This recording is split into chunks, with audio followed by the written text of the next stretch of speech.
know, it's shocking, right? Okay, now that that's out of the way. So, when you're growing up, and even as a grown person, we are so often told what not to do. I cannot tell you how many times I've heard someone say something like, well, I'm not going to tell you what to do. You have to figure it out. But then they're really going to tell you like 10 things you're not supposed to do, right? Like the 10 Commandments, 7 of them are things that we're not supposed to do, okay? Some things are just really, really hard to understand and to define. And sometimes it can be easier to understand what something is by first figuring out what it is not. Now we know plenty about Jesus, but it can be frustrating because there is a lot that we don't really know. So this is one of those situations where maybe paying attention to what is not true about him can be really helpful in identifying that which is true. All right? So we know he's not a platypus. I know. Okay.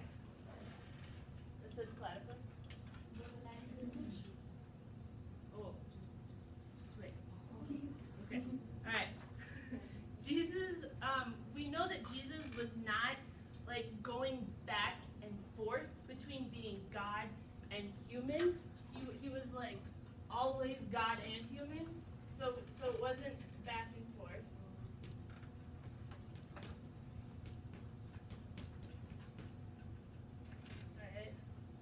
All right. Jesus was also not inferior to God.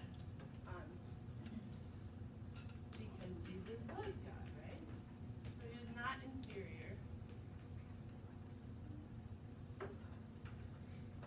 Let's see here. God didn't just pick some random guy and give him like some special powers either, all right?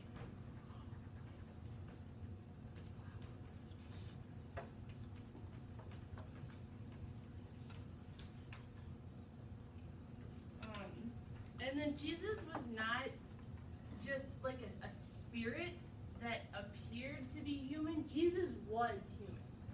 We're going to say not. He wasn't just a spirit. And so as all of that negative space fills in, it really helps us to determine, it shows us who Jesus is not. But then the shape of who Jesus is starts to become more clear. And it's not perfect by any means. There are still a lot of questions, and there always will be a lot of questions. But as we look at this, and then as we maybe even start to fill in what we do know about Jesus, the image becomes more and more clear. Here's your picture. You failed? Yes, if you wrote your words very differently than I did, I'm really sorry. I can give you a new sheet and start over. Oh, that's good. Ashley, for us old people with bad eyesight, yes. Is it a heart? It's a okay, heart. thank you. But it's a very vague heart because, it's not perfect. It looks like a thumbs up. This way? All right. Because these are the things that Jesus is not. So, that's not making a picture, but in the negative space, We have a picture. we're starting to see a picture. That's why it's not like a super clear heart, it's starting to show us who Jesus is with what he's not. Does that make sense? Okay, I'll work on my teaching for next time. No. Sorry. Okay, so what we do know about Jesus is that he is 100% human. And there's no blue chalk up here, so I'm sorry, but tonight Jesus has a green sash. Alright, so we know that Jesus is 100% human. Something very human that Jesus often shows us in the New Testament is emotion. When Jesus' friend Lazarus died, we were told that Jesus wept.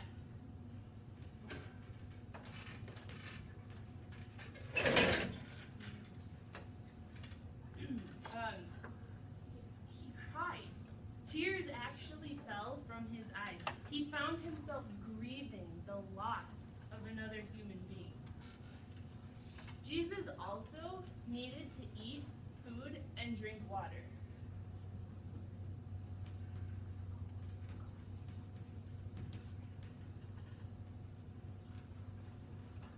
He ate fish, he ate bread, he drank wine. How many times did we hear about him sitting down to a meal with tax collectors, with Mary and Martha, with the 12? Jesus ate and drank to nourish his human body just as we have to do the same. And Jesus also died.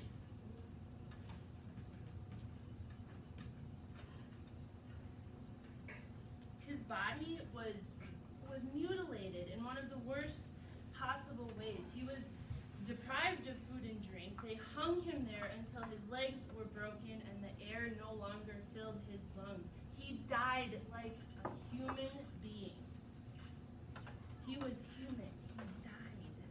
Jesus was 100% human. And Jesus is 100% God.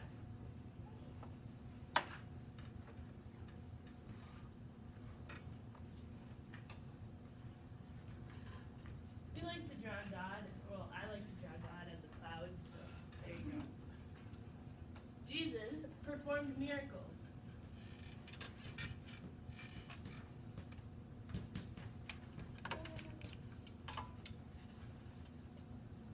Jesus did things that our limited human abilities should make impossible. At one point, Jesus spit in the dirt.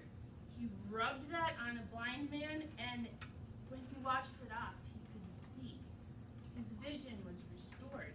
He was sleeping in a fishing boat, and when a storm came that was so strong that it threatened the safety of everybody on board, Jesus only had to speak words to the rain, and it stopped. Jesus was given 2 loaves of bread and 5 fish. I don't know how big the fish were, but regardless, he turned around and he filled the bellies of more than 5,000 people. And I know that there were teenage boys in there too.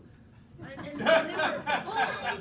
They were full. They were satisfied. It tells us a human being could not have done these things. Jesus was also resurrected.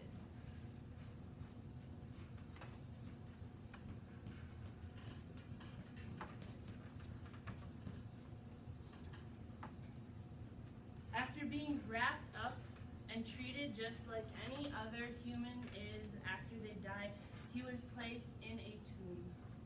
3 days later, he got up and he walked out of that tomb. In flesh and bone, he walked around, meeting with people. After he died, scars and holes intact. Also, Jesus was sinless.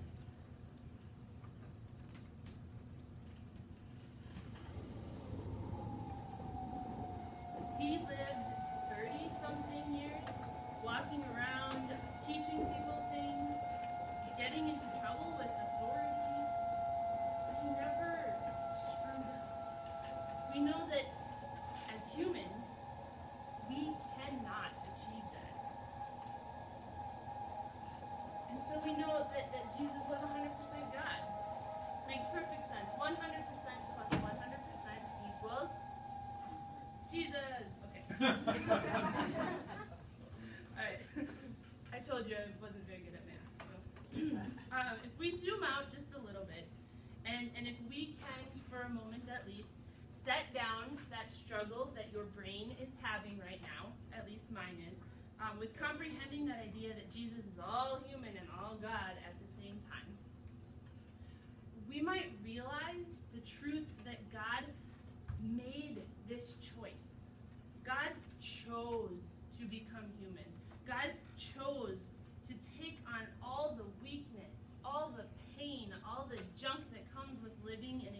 body in a broken world. And for what? God created us. God is always with us. He was present with us before Jesus even showed up. Why choose to make oneself equal with creation? We may not be able to figure out God, but God has absolutely got us figured out pretty well.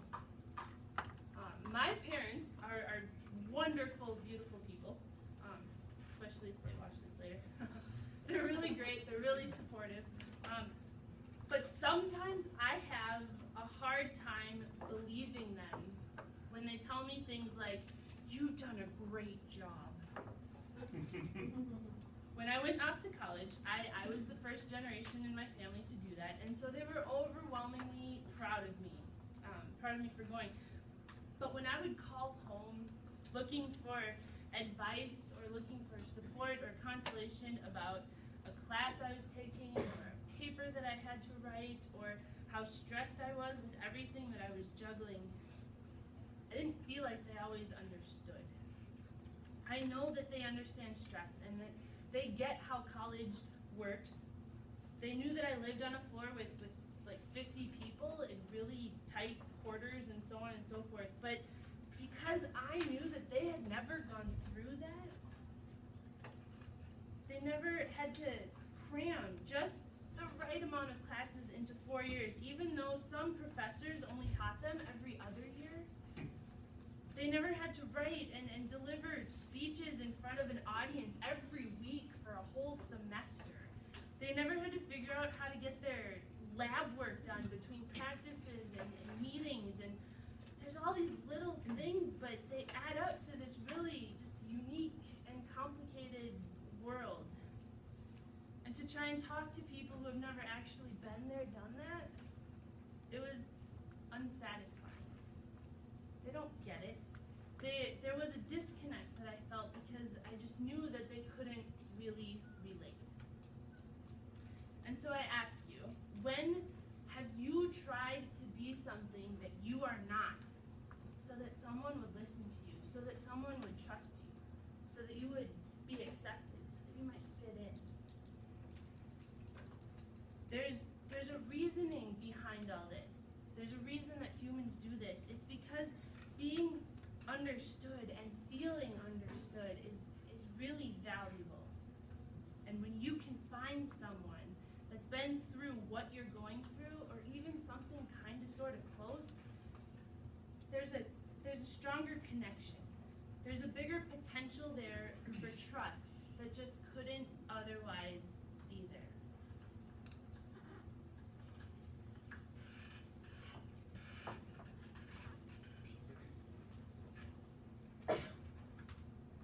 God chose to be human with us, to build that connection.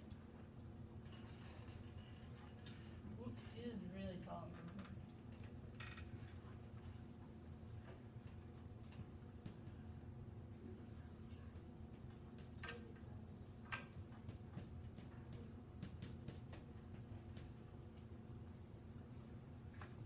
He wants us to love him and trust him so much that he took on human form with us. Now, shouldn't it be easier for us to build a relationship with a God who's been here, done this? No one can wrap their head around this Jesus math, in case that makes you feel better. But we can hopefully find some sort of comfort from the fact that Jesus is entirely God, that Jesus is entirely human, and that God is God. And thank goodness we are not. Amen.